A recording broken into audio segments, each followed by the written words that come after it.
This is Hannibal here from thehannibaltv.com with a very interesting UFO related review for the fans that watch this channel for the UFO content. This was an interview that was done by George Knapp with John Lear in 1987, but it's very relevant today. Anyone that doesn't know John Lear, he is the son of the founder of the Lear jet, Bill Lear. So he's from aviator family. He flew his first flight at age 14, first solo flight at 16. He worked as a pilot for his father's company. He worked for the CIA as a pilot between 1967 and 1983.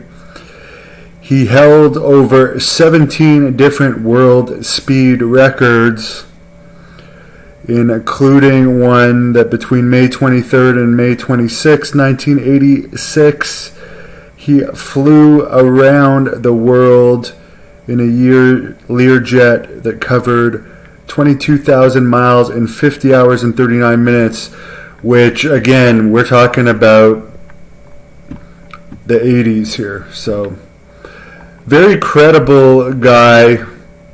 Looking at his family, he even ran for Senate at one point. And why I'm talking about how credible he is because I was shocked at this interview, the information that he talked about related to UFOs, because he's friends with a lot of pilots, military people from both the Navy and Air Force. But I'm going to go into detail of this interview. I wish I could just post it, but I don't own it.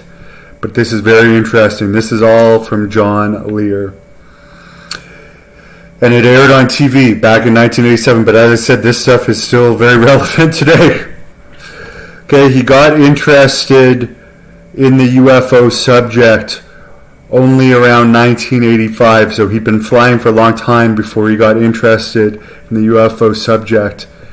When he got interested is when his father, the founder of Lear Jets, and his brother both saw UFOs. His brother saw a UFO while flying a P-38 from Phoenix to LA at night. It appeared in front of his brother, made two 90-degree turns, remained in front of him for a while, then disappeared.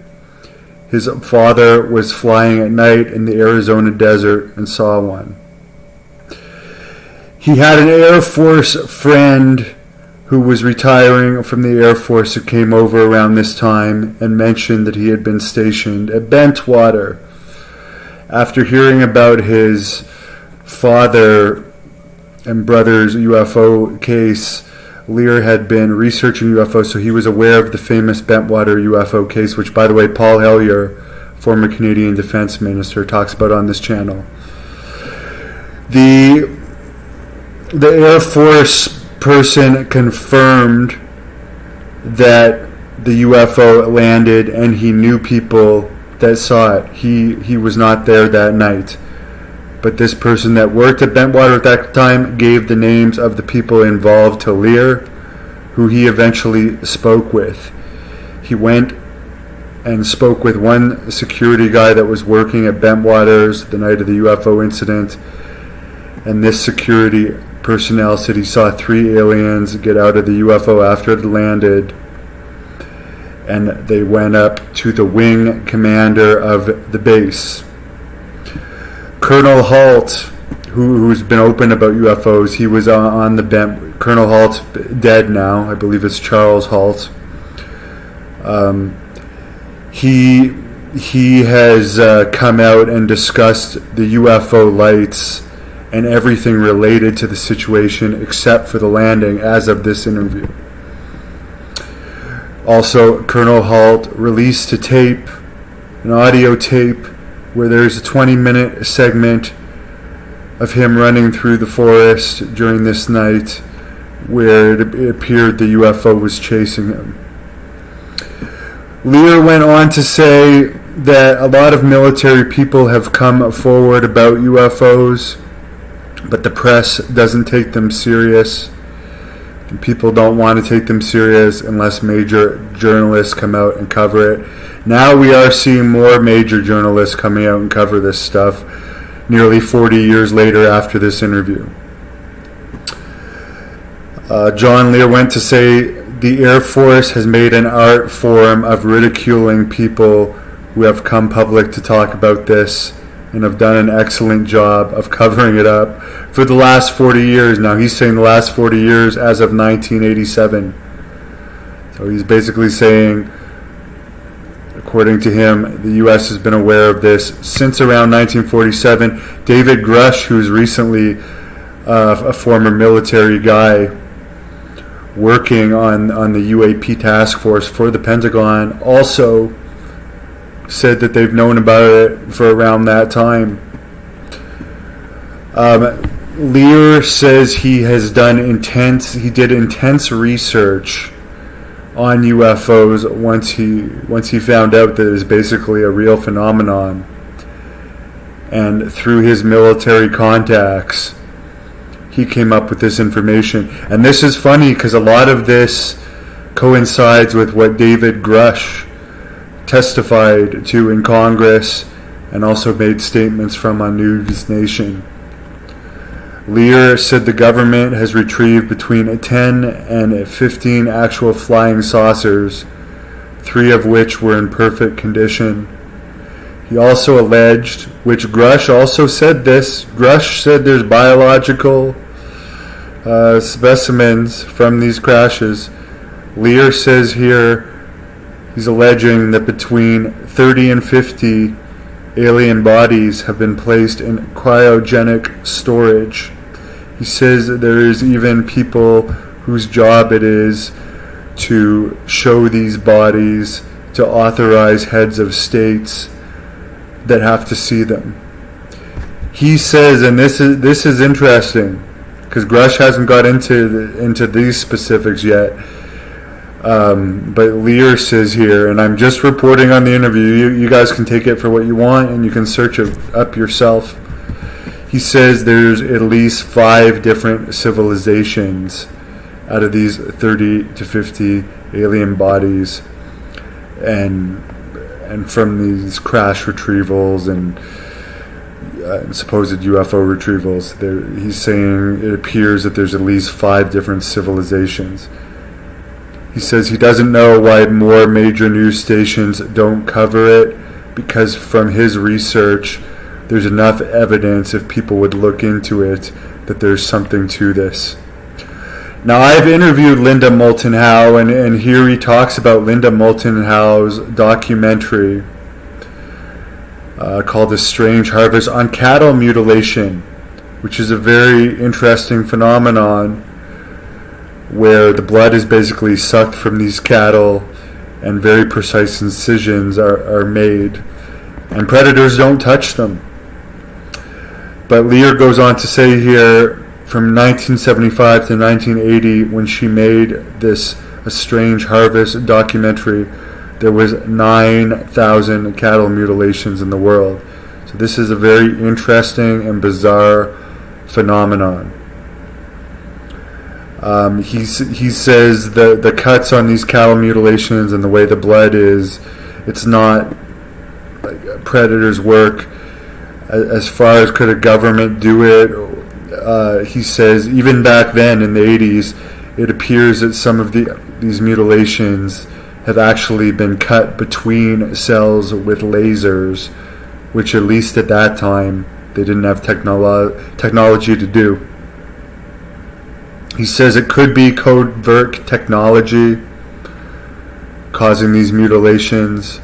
However, there has been noted signs of flying saucers or mysterious lights to go along with these mutilations. So I'd like to know, if it's covert, what the hell these mutilations are all about, because these have been going on for years, and there's even been cases of a few human mutilations, one famous one in Brazil. He then goes to say that he actually got a copy of an actual U.S. Air Force Introductory Space Science Volume 2 Department of Physics book. And he says in Chapter 13 of this official U.S. Air Force Introduction to Space Science Volume 2, there is a section on unidentified flying objects, which is what students in the Air Force Academy actually read, according to Lear here. He says in this booklet for the U.S. Air Force, it says the most commonly described alien is about 3 to 5 foot tall, and apparently this picture is from the book that he sent of an example. It's about 3 to 5 feet tall with a round head, limbs reaching to or below their knees, usually in a silvery space suit or coverall. So there's your typical alien. He also goes on to say in this U.S. Air Force book that he's claiming he has, and people can apparently find, other aliens appear to look essentially the same as Earth people. So there's some that look similar to us, while others have particularly wide wraparound eyes and thin lips. There is also a rare group reported that are about 4 feet tall, average about 35 pounds, covered with thick hair instead of clothing, and this group is described as being extremely strong. This is from an actual Air Force physics book.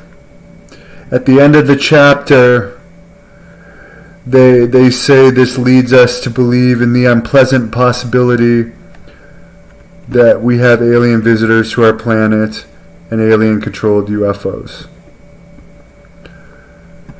He then goes on and says, I guess that picture that I just put up, I'll put it up again, was drawn by an army surgeon who apparently recovered one of the bodies in the Roswell incident of 1947. He claims the Roswell incident from his research was a flying saucer. He says it was the first flying saucer according to his research. And keep in mind this interview was 87. He says in his research 1987 was the Roswell incident was the first saucer that crashed in the U.S., and he says it was recovered by the Army, then it was covered up. They recovered 4 beings from the crash, and he said the surgeon that drew this picture, one of his responsibilities was to draw the picture and make notes from the autopsy. This particular being apparently was 3.5 to 4.5 feet tall. 2 round eyes without pupils, no earlobes. Nose is vague, thin neck. Arms are long, thin, reaching down to the knees. There's a webbed portion in the hand. No teeth or apparent reproduction organs. Brain capacity unknown. No blood cells present in the body. Apparently this information came from the private collection of Leonard Streamfeld, who worked for the Air Force in the early 50s on a project involving UFOs, then continued his research as a private citizen and became associated with Lear. He then goes on to be asked by George Knapp, why would the government hide this information from the public? Why has nobody come forward? Of course, lots of people have come forward since then. Lear goes on to answer that question of why the government hasn't come out about this by saying, based on his research, if the president made an announcement in 1987, this is the information they'd be able to say. Despite denying that flying saucers exist, they do in fact exist. Where they come from, we're not sure. who is in them. We're not sure. We don't know how they got here or what they want. We're unable to duplicate any of the metals found in the crash vehicles. We're not able to figure out how they're propelled. And he goes on to say, the government would have to say, we have hidden facts from you for decades in hopes that we could give you more answers down the road. Unfortunately, we are no closer to answers. I do think there's a lot more answers now to some of these questions. Just to put that in there. So George basically summarizes that Lear finds it highly unlikely the president is ever going to come out and make a formal statement like that. Again, he says that there could be as many as 10 different civilizations of aliens visiting, at least 5. Apparently many of these could be hostile, and hostile not necessarily doesn't mean like aggressive as far as taking over the world or whatever. He's not sure why they're here, but he says that they have different sets of morals, like the different civilizations have different sets of morals. He says from his abduction research, people are usually taken aboard onto saucers. The abductions usually last about an hour.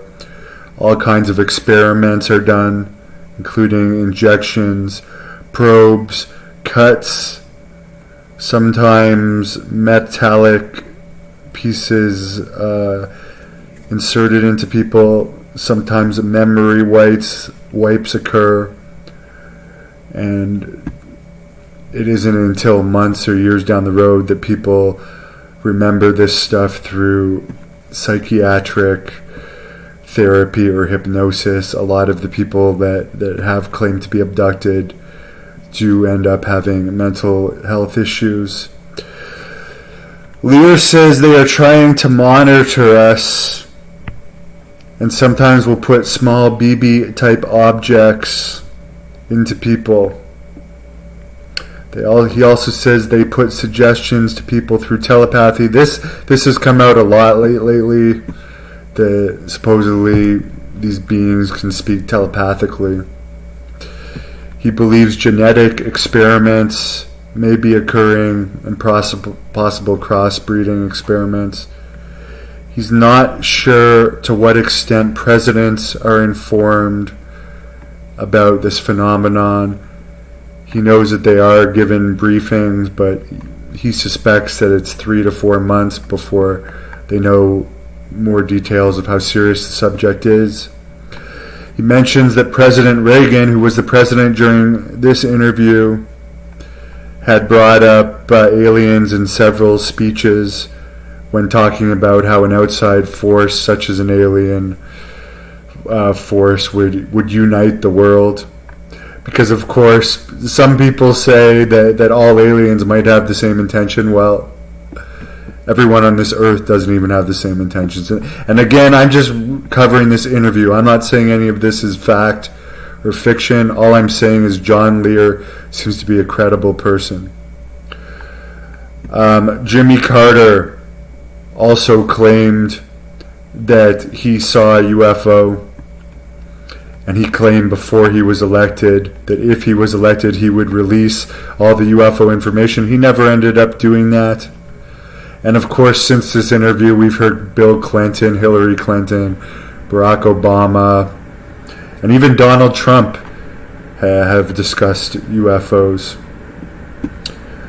Lear says at this point there's enormous pressure in the government to keep this type of stuff quiet. When this came out, he believes they don't want people to know because of the panic issue, as well as the possibility that there may be some biological tinkering with man. He brings up that from 4,000 to 8,000 BC, there wasn't much progression in mankind. Then after that, things progressed a lot faster, making pottery, the wheel, fire, and everything is taken off to the point it's going faster and faster.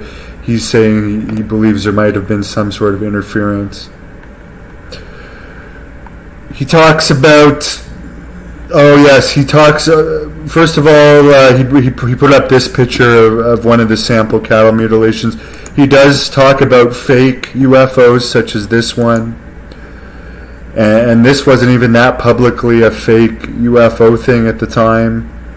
But this was like the Myers incident where this guy, and I believe he's still claiming this, if he's still alive. I've seen videos on him. He claimed that he had visitors, and he's like a cult leader, sect leader. Kind of maybe a more obvious extent than... but anyway, the point is, he is saying there's fake people out there, and people just doing this for attention. Where he's doing this out of his interest and research. He brings up the November 17th Japanese airline UFO incident, and this is very interesting. Cargo 747 Japanese airline flight from Iceland to Anchorage, Alaska, was intercepted by a UFO that was twice the size of an aircraft carrier, and it followed them for 40 minutes. Made a 360-degree right turn, descended 500 feet, and stayed with the Japanese airline carrier. The FAA and Air Force apparently did have it on radar, but haven't put it out to the public as of the time of this interview. Physicist Bruce McAfee, employed by the Naval Services Weapon Labs, did this diagram. He was researching this incident. He did this research and he did this diagram after talking to the pilot. This is the rendition of the 747 compared to the UFO. The UFO apparently caused turbulence and was actually dark. It's just white in this picture to make it more obvious. There was a 26-page report with radar and FAA plots listed in the report on that incident.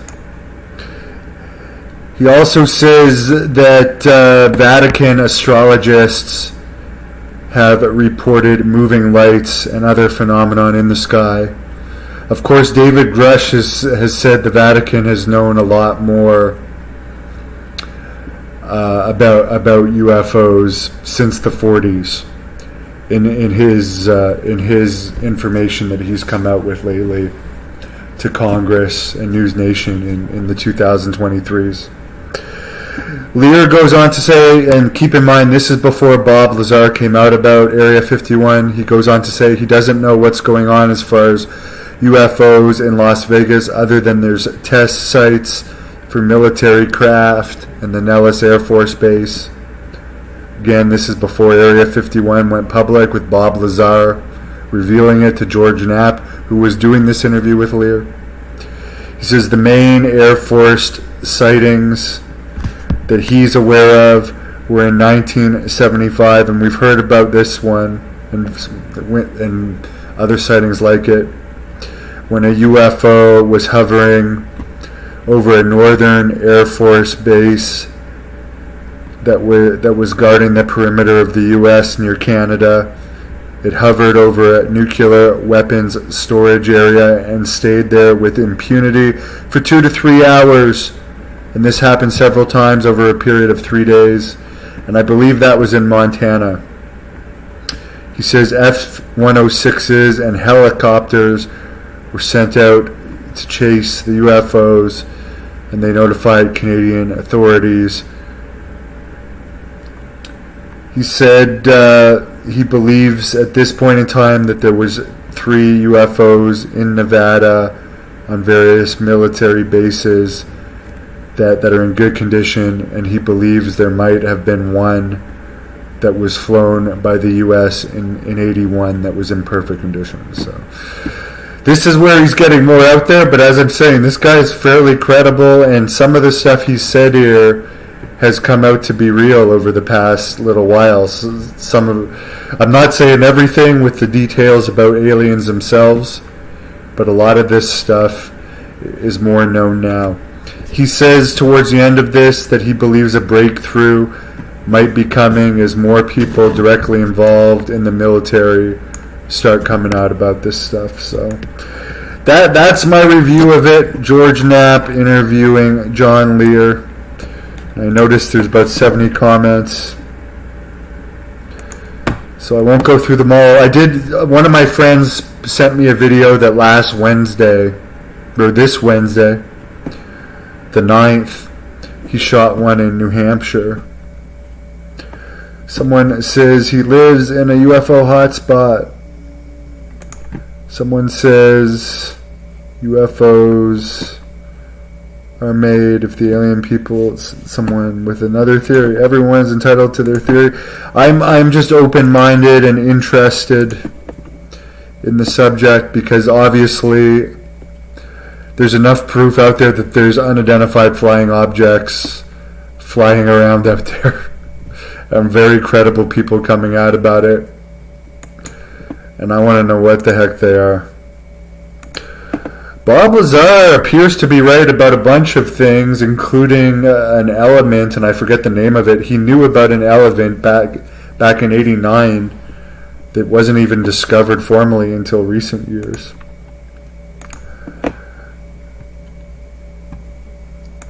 So lots and lots of comments, and I'm not going to get into all of them because it's late. But yes, I would suggest people check out the interview. He seems very, very credible and knowledgeable. I mean, he's from the Learjet family.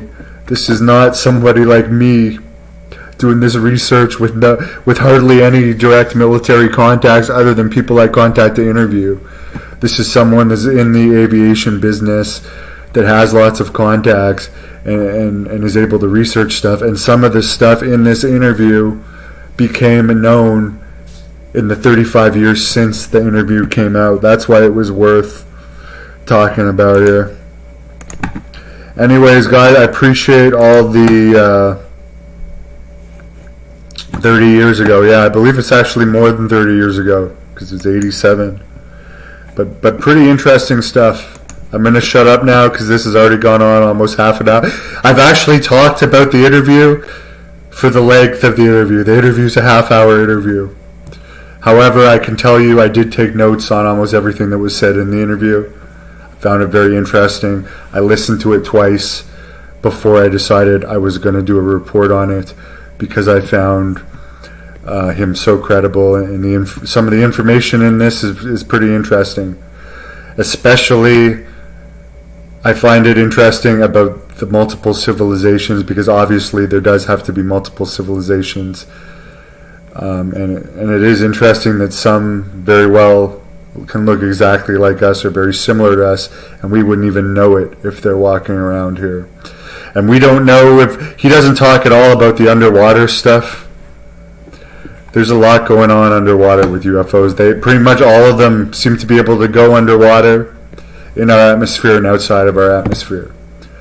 So there's a lot going on, and I'm going to continue to research it every single day. It's my hobby. So have a good night. Check out my The Hannibal TV UFO playlist in the description. Thank you for watching The Hannibal TV. Please like this video if you enjoyed it, and click the subscribe button to not miss any of our latest shoot interviews, match videos, or news updates. Follow us on